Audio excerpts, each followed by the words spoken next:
Bismillahirrahmanirrahim. Assalamualaikum warahmatullahi wabarakatuh. Alhamdulillahirabbil alamin. Assalatu wassalamu ala asyrofil anbiya'i wal mursalin wa ala alihi wa ashabihi ajma'in wa man tabi'ahu bi ihsanin ila yaumil qiyamah. Amma ba'd. Rabbi shrah li sadri wa yassir li amri wahlul 'uqdatam min lisani yafqahu qawli. Yang terhormat Kiai Haji Abdul Hanan, Nasihat PKD Purwakarta, yang alhamdulillah ada di tempat kita, yang sebentar lagi punya cucu 10, apa sudah 5? Sudah 7. Terhormat DKM Masjid Al-Istiqomah, Ustaz Sultan dan hadirin sekalian. Yang terhormat senior saya dari Padang yang sebelah sana, alhamdulillah. Terhormat seluruh bapak-bapak, MC dan ibu-ibu dari yang kanan sampai yang kiri. Rasa-rasanya sudah lama kita tidak jumpa di dalam kajian-kajian offline, terutama di Masjid Istiqomah. Makanya saya sudah lama tidak jumpa dengan Bapak Ibu sekalian, terutama bapaknya kawan saya, Dr. Abu Zar. Alhamdulillah hadir pada hari ini, beliau ada di depan. Sudah lama tidak jumpa Pak ya. Sama dengan beliau dari Padang, sudah lama tidak jumpa. Beliau kalau nggak salah kepala damkar dulu atau kepala PLN, mantan atau sudah mantan Pak ya? Sudah mantan. Apalagi di depan saya ada Pak Dewan, Pak calon atau mantan, nggak tahu lah. Sudah lama, sekitar 5 tahun atau sekian tahun. Sudah 6 tahun. Termasuk bapak-bapak dan ibu-ibu sekalian. Alhamdulillah hari ini bersama dengan saya di dalam kajian kitab kuning. Jadi judulnya itu adalah kajian kitab kuning. Coba Bapak Ibu sekalian, saya mau lihat apakah kitabnya sudah warna kuning seperti saya atau belum. Judulnya warna kuning, kitab kuning. Tapi saya lihat masih putih ya, fotokopian. Belum punya. Nanti ke depan mudah-mudahan hadirin sekalian semua yang ada punya kitabnya warna kuning. Nah, supaya kitab kuning ini, karena judulnya adalah kajian kitab kuning. Saya juga hampir salah memiliki kitab. Kalau saya bawa warna putih, nggak jadi kajian kitab kuning. Kajian kitab kuning, tapi isinya misalnya sama. Nah, kalau kajian kitab kuning bersama dengan saya, biasanya targetnya minimal ada 4. Karena judulnya kajian kitab, bukan ceramah. Kalau ceramah biasa, saya biasa mengisi ceramah rajawan, mauludan, ceramah mungkin dia didengarkan, setelah itu dibawa pulang, bisa jadi lupa. Tetapi kalau kajian kitab kuning bersama saya, tidak boleh lupa. Nggak boleh lupa apa yang kita kaji. Begitu juga saya sampaikan kepada ustaz-ustaz di PLN, guru-guru Azhar, dengan pegawai ada sekitar 100 orang itu, ada beberapa yang bisa hadir, yang bisa tidak hadir, tidak bisa hadir malam Senin. Itu tekankan. Kajian kitab kuning kalau bersama dengan saya targetnya ada 4. Minimal 1 penting ini. Kita mau kaji kitab berarti sambil belajar dan memahami bahasa Arab. Ini secara otomatis, bukan cara umum. Kalau cara umum, mendengarkan isinya, insya Allah mudah-mudahan diamalkan. Setelah itu, apa yang diucapkan bisa saja lupa bahasa Arabnya sebenarnya. Makanya kalau bisa siapkan semua korban, gitu ya. J1 targetnya bahasa Arab.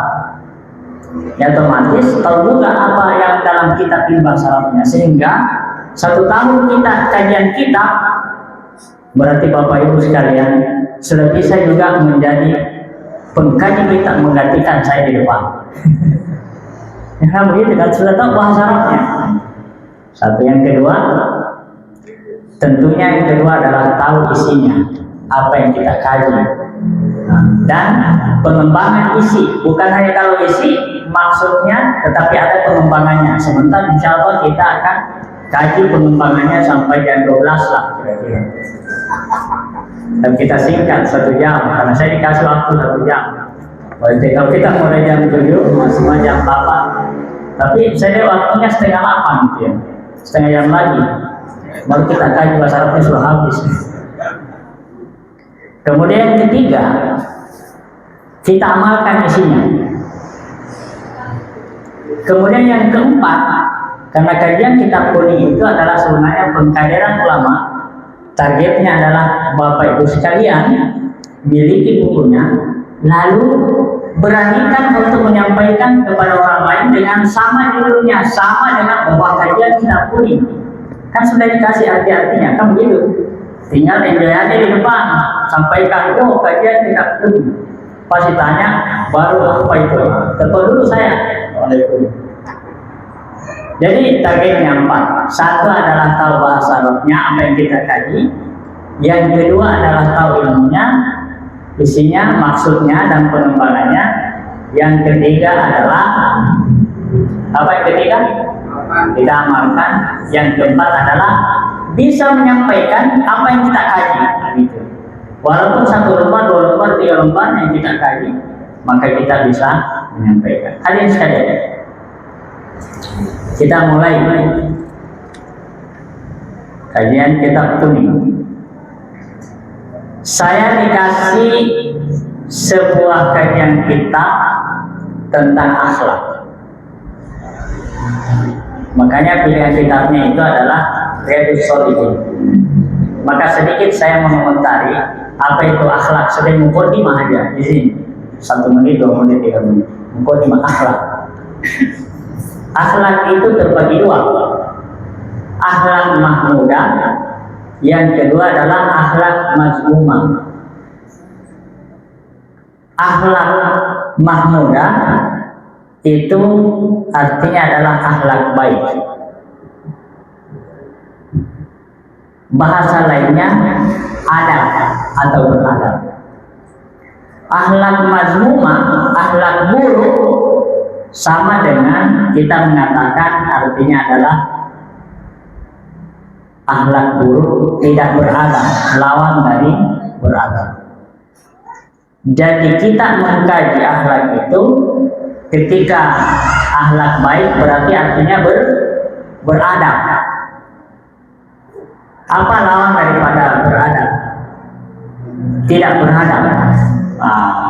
Kebetulan kita coba sebut lagi yang habis viral baru-baru ini, berkaitan dengan ada orang yang mengatakan bahwa tidak beradab. Dia mengatakan dia Masya Allah orangnya beradab. Berarti sebaliknya, kalau tidak beradab berarti dia tidak beradab, kan begitu kan ya, sebaliknya. Beradab hanya 2 kalau adab itu. Dia beradab atau tidak beradab. Nggak usah lah ingat-ingat yang lagi viral. Tetapi ini pas kajiannya ini, yaitu berarti orang yang beradab itu akhlaknya adalah akhlak baik. Orang yang tidak beradab, lawan daripada adab, berarti itu adalah akhlaknya adalah akhlak buruk. Begitu kajiannya. Adab sekalian. Secara singkat kita ambil lagi. Kita ambil perkataan-perkataan para ulama. Imam Malik mengatakan, ini saya sekarang pakai kacamata, soalnya sudah mulai umur sudah agak-agak tinggi sedikit. 40-an ke atas. Tapi beda dengan beliau, Pak Haji Hanan, beliau sudah kakek di wilayah Purwakarta. Imam Ali mengatakan, ta'allamul adab qabla an tata'allamal ilma. Belajar adab sebelum belajar ilmu. Artinya orang itu harus berakhlak dulu sebelum mempunyai ilmu. Misalnya anak kecil, hadiskan anak kecil, lewat di depan orang sudah diajarkan apa itu, kalau di Sulawesi tabet, permisi kan gitu ya. Padahal dia belum tahu namu, belum tahu bahasa Arab, belum tahu ilmu sorof, belum tahu ilmu tauhid, belum, tetapi dia sudah diajarkan adab. Inilah yang disebutkan oleh Imam Malik, belajar adab dulu sebelum belajar ilmu. Makanya itu pentingnya adab. Imam Asy-Syafi'i mengatakan, ta'allumu adabin wahid khairun min ta'allumi sab'ina abwab minal ilmi. Belajar satu bab tentang adab, tentang akhlak, itu lebih penting, lebih baik daripada belajar 70 cabang ilmu. Itu kata Imam Syafi'i. Berarti itu pentingnya beradab, belajar adab. Coba ada orang yang lewat, tapi dia sombong, tidak beradab kelihatan. Kita suka atau tidak? Ah, tidak. Gitu. Makanya pentingnya adab. Yusuf Al-Husain sebutkan, bil adab tafhamul ilma. Dengan adab, insyaallah ilmu kita akan paham. Hadirin sekalian, kita ini sekarang dalam keadaan beradab. Di dalam majelis ini kita beradab dulu dengan rapi, maka insya Allah sebentar lagi kita paham ilmu. Coba ada di antara kita, wah merokok misalnya di situ, ongkang kaki begini sambil belajar, itu tidak beradab. Nah, berarti insya Allah bisa jadi ilmu tidak berkah, dia tidak dapat. Terakhir sebagai mukadimah, Ibnu Mubarak mengatakan, ta'allamna al-adaba salasina aman wa ta'allamna ilma isrina aman.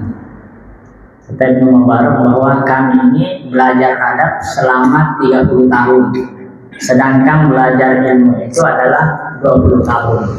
Berarti lebih lama belajar adab, akhlak daripada ilmu. Hadirin sekalian, kita buka kitab warna putih, bawahnya warna putih. Kita belajar bahasa Arabnya dulu, karena targetnya begitu, bahasa Arab, maksud, isi, kita amalkan. Bagaimana supaya kita bisa menyampaikan? Makanya mungkin bisa dicoret-coret, sehingga ketika kita kurang sebentar, betul-betul kita bawa, kita sampaikan. Bismillahirrahmanirrahim. Kitabul Ma'murati. Kitab Al-Ma'murati yang diperintahkan atau yang dimaksudkan. Harokatnya mau juga, lama, harokatnya sampai maghrib kalau bahasa harokatnya. Gitu. Bahasa Arabnya adalah harokatnya sudah, nggak usah terlalu peduli harokatnya. Tapi sedikit-sedikit juga nggak apa-apa. Lihat, oh dia doma, fathah atau kasroh cara bacanya. Oh, nah gitu. Satu, babul ikhlasi wa idharin niyati. Babul ikhlasi wa idharin niyati. Bab ikhlas wa idhar dan menghadirkan an-niyat ini. Ternyata bahasa Indonesia itu mirip-mirip dengan bahasa Arab. Ya kan begitu ya? Hebat memang sebenarnya di Indonesia, mirip-mirip. Babul, bab. Arti sesungguhnya babul itu apa?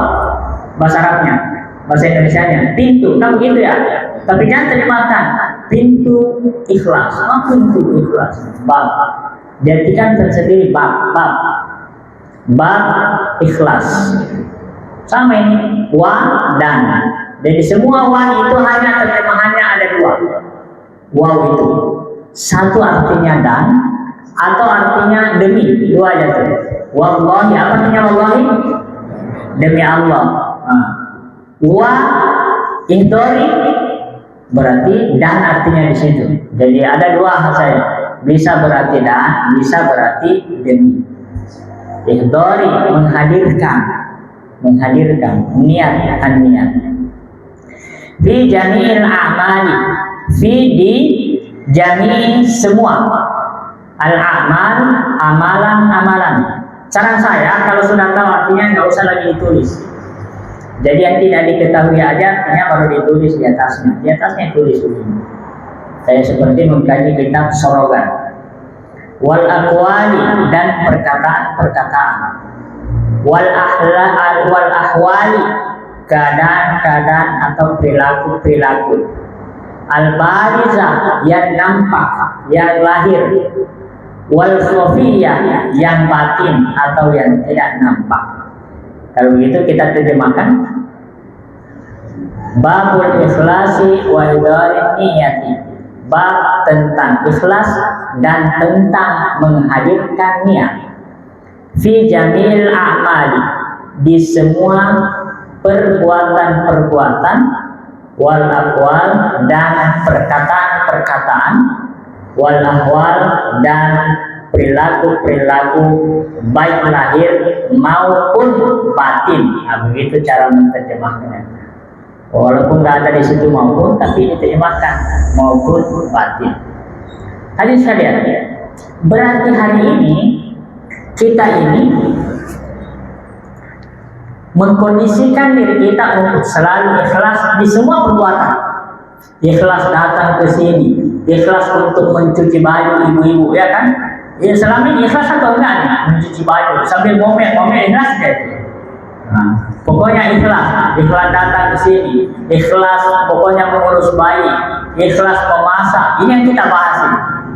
Bapak-bapak sekalian, ikhlas membantu istri mengurus anak, itu yang kita bahas. Bagaimana mengkondisikan hati ini supaya ikhlas di dalam semua perbuatan. Ikhlas membiayai anak, ikhlas untuk menyekolahkan anak, ikhlas untuk di semua. Nah, sekarang ada yang kedua, wa idhorin niyati. Apa itu idhorin? Menghadirkan niat. Kadang-kadang orang melakukan perbuatan itu tidak terbetik dalam hati. Maksud menghadirkannya itu dibetiknya dalam hati. Oh, mau ke sana. Orang yang ngelantur hadir nggak dalam hatinya? Enggak kan? Orang yang lagi mimpi lalu berjalan hadir nggak dalam hatinya? Enggak kan? Berarti itu tidak ada kaitannya dengan pahala. Karena pembahasan ini adalah berkaitan dengan insya Allah pahala. Maksud menghadirkannya itu adalah untuk mendapatkan meraih pahalanya itu. Makanya ada bagus kita menghadirkannya dulu. Mau apakah itu pengajian, hadirkannya dulu. Mau halakoh, hadirkannya dulu. Mau tarbiyah, hadirkannya dulu. Nah, itu selalu menghadirkan. Ini maksudnya. Menghadirkan niat di mana saja. Ini sudah disebutkan di sini. Fi jamil amal, di semua perbuatan. Semua perbuatan kita hadirkan niat. Mau sholat, hadirkan niat. Coba orang yang sholat tidak hadir niatnya, tidak ada terbetik dalam hati mau sholat. Hah? Karena dia lagi koma, tiba-tiba sholat sendiri kan? Tidak ada, berarti nggak ada pahalanya. Berarti paling penting adalah menghadirkan apa? Menghadirkan niat dalam hati. Semua perbuatan kalau bisa dihadirkan niat supaya targetnya mendapatkan pahala. Saya mau naik motor untuk pergi pengajian, hadirkan niat. Nah, itu semua. Bahkan orang yang mau berhubungan badan pun itu dihadirkan niat. Makanya ada doanya. Apa doanya? Allahumma jannib syaitan. Lupa ya. Sekarang lupa, apalagi kalau itu hadirkan niat semuanya itu untuk Allah Subhanahu wa taala. Jadi semua itu dihadirkan niat. Nah, itu maksud daripada materi ini. Al-amal, semua perbuatan. Wal aqwal, semua perkataan hadirkan niat. Mau mengatakan ini simpan dulu dalam hati, baru hadirkan. Itu baru nanti muncul namanya keikhlasan di dalam melaksanakan sehingga muncul pahala. Targetnya sih pahala. Wal ahwal, dan semua perilaku yang nampak maupun tidak nampak. Ada apa yang tidak nampak? Ada nggak yang tidak nampak? Semua perbuatan yang kita laksanakan dengan anggota tubuh kita nampak, betul nggak? Semua yang terbetik dalam hati, ibadah hati itu tidak nampak. Saya tanya hadirin sekalian yang pakai kacamata, orang yang bersyukur, nampak nggak perbuatannya, amalan syukur? Nggak ada. bersyukur dia, tapi dia dapat pahala, tapi nggak nampak itu, nggak nampak. Mana syukurannya nggak kelihatan, dalam hatinya bersyukur kan begitu ya. Orang yang sabar, dalam hatinya sabar, nampak nggak? Nggak nampak. Apakah dia mendapat pahala? Dia mendapatkan pahala. Dia ada pahala syukur, ada pahala sabar, ada pahala taubat di dalam hatinya, ada pahala, pokoknya berbagai macam pahala. Nah itu kalau yang paling penting apa? Menghadirkan niat. Itulah maksud materi dari judul ini. Baik yang tersembunyi maupun yang tidak tersembunyi. Jadi amalan hati itu yang kita bahas yang tidak tersembunyi. Ini baru judul kita bahas sudah 15 menit ini. Kita akan percepat supaya banyak, insya Allah kita bisa dapatkan. Qala Allah Ta'ala, Qala berkata. Siapa yang berkata? Allah. Ada ilmu di sini. Allah yang berkata siapa? Allah. Semua yang berkata, semua yang melakukan perbuatan itu harokatnya doma. Ini penting ini. Misalnya, Zahaba Ahmad. Ahmad pergi. Yang pergi siapa? Ahmad. Berarti harokatnya pasti apa? Doma. Berarti Ahmad dulu. Ini penting karena nanti ada kajian di dalamnya. Misalnya baris keempat, bukan Allah tapi Allah. Coba lihat baris keempat. La yanala ha. Fathah dia, bukan doma. Berarti yang melakukan bukan Allah kan gitu. Misalnya la yanala Allah. Nah, tidak sampai. Tidak sampai. Apa yang tidak sampai dagingnya? Tidak sampai kepada Allah kan gitu ya. Jadi yang menjadi target Allah. Saya menyembah Allah, a'budu Allah, gitu ya. Jadi maf'ul di dalam bahasa Arab. Tapi nggak usah dibahas sampai demikian mendalam. Antum sudah bingung bahasa Arabnya. Sudah bingung mana fa'ilnya, mana maf'ul bihi-nya. Kita ambil minimal ya kita dasar-dasar paling penting saja. Qala Allah Ta'ala, Allah berkata, wa ma umiru illa liya'budullaha mukhlishina lahu-d-din hunafa wa yuqimus salata wa yutuz zakata wa dzalika dinul qayyimah. Wa ma dan tidak, ma itu artinya tidak atau apakah itu artinya. Umiru diperintahkan. Dan tidaklah diperintahkan. Kalau amar memerintahkan, kalau berarti artinya di. Wa ma umiru illa kecuali liya'budullaha, kecuali menyembah Allah. Saya bertanya, siapa yang menyembah? Hamba, kan gitu ya. Siapa yang disembah? Allah.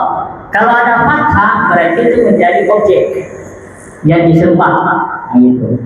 Menjadi objek. Beda kalau misalnya dia domba. Kalau dia domba berarti dia sebagai yang melakukan perbuatan tersebut. Mukhlisina ikhlas, lahuddin kepadanya, ad-din agama, jalankan agama, hunafa yang lurus. Mungkin pernah kita dengar hanif, bukannya hanif, artinya yang lurus syaratnya. Wa yuqimus sholata wa dan wa yuqimu mendirikan as-sholata, mendirikan. Apa yang mendirikan? Sholat. Siapa yang mendirikan? Hamba. Kan begitu kan ya? Coba as-sholata. Harokatnya doma atau fathah? Fathah kan? Kenapa? Karena sholat itu yang dilaksanakan. Kan begitu ya? Melaksanakan sholat. Wa yutuz zakata, dan memberikan, itu artinya memberikan atau membayar az-zakata. Apa yang dibayar? Zakat. Wa dzalika, dan itu dinu agama al-qayyimah yang lurus. Kita ambil isinya. Wa ma umiru illa liya'budullaha mukhlishina lahu-d-din hunafa yuqimus salata wa yutuz zakata wa dzalika dinul qayyimah. Dan tidaklah diperintahkan kecuali untuk menyembah Allah dalam keadaan ikhlas untuk menjalankan agama yang lurus dan mendirikan sholat dan membayar zakat, dan itulah agama yang lurus atau ajaran yang lurus. Apa isinya? Ini adalah kita harus ikhlas menjalankan seluruh tuntunan agama. Nah, itu intinya, kita ambil isinya. Nah, ikhlas beribadah, ikhlas membayar zakat, ikhlas untuk sholat, ikhlas untuk tilawah, ikhlas untuk dan semua kita harus ikhlas. Kita ambil supaya cepat. Yang kedua, lan tanalul birra hatta tunfiqu mimma tuhibbun. Lan artinya tidak akan. Kalau ada lan di dalam Al-Quran, Bapak Ibu, setiap mendapatkan katakanlah lan, itu artinya pasti, tidak akan sama sekali. Lan atazawwaj, apa artinya? Pak Haji Suripto ini tahu karena beliau orang Arab, pernah pergi haji, berbicara sama orang Arab. Lan atazawwaj, apa artinya? Saya tidak akan pernah menikah sama sekali itu artinya lan. Lam, beda kalau lam dalam Al-Quran. Lam artinya belum, artinya bisa saja pergi kalau belum.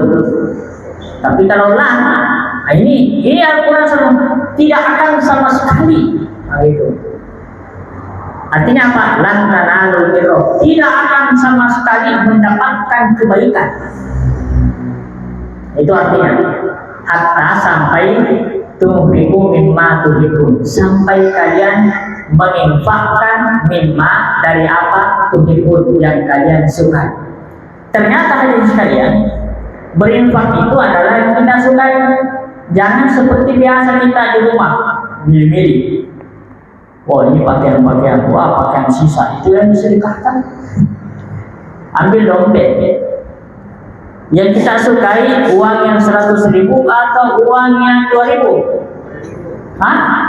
Lebih kita sukai 100.000 dan 2.000 nih? 100.000, benar nih. Ternyata ini Allah yang menyebutkan di sini. Yang kita sukai lah yang kita infakkan, kita sukai kita sedekahkan. Usahakan jangan bersedekah yang kita tidak sukai, karena berkaitan dengan ini pahala ini. Yang kita sukai kalau kita infakkan itu jauh lebih besar pahalanya daripada yang kita tidak suka. Abdurrahman bin Auf ketika dia kan orang Ansor ya, di Madinah. Ada orang muhajirin datang dari Mekah. Oh ya, muhajirin ya datang dari Mekah ke Madinah. Terus ada seorang sahabat dipersaudarakan oleh Rasulullah dengan orang muhajirin dengan Ansor. Ternyata ini kan orang dari Mekah itu kan meninggalkan hartanya semua, kan begitu ya. Pas sampai di Madinah, lalu tawarkan, pokoknya silahkan pilih, istri saya ada 2, pilih salah satunya, pilih yang paling kamu suka. Nah, ini seorang sahabat ini berarti dia pasti 2 istrinya dia cintai, kan begitu kan? Silahkan pilih salah satu yang saya paling cintai 2 istri saya, tapi silahkan pilih salah satu. Ini merupakan bukti bahwa yang kita sedekahkan, kita infakkan, kita berikan itu adalah yang kita apa? Yang kita sukai. Nah, ini luar biasa. Tapi memang namanya manusia biasa, apalagi orang tua kata, maaf. Dia menginfakkan yang sisa-sisa, kan begitu kan? Mulai hari ini kita amalkan, insya Allah kita sedekahkan yang paling kita sukai. Tapi jangan seperti sahabat tadi menginfakkan istrinya, ya kan? Nggak ada yang mau menginfakkan istrinya. Maaf yang punya pasangan yang hadir ini. Jangan infakkan istrinya. Kalau misalnya uang, janganlah yang 2.000, carilah yang kita sukai di atasnya. 10.000 sampai 100.000 itu kan kita sukai kan? Mungkin 5.000 sampai 1.000 yang biasa aja kita anggap.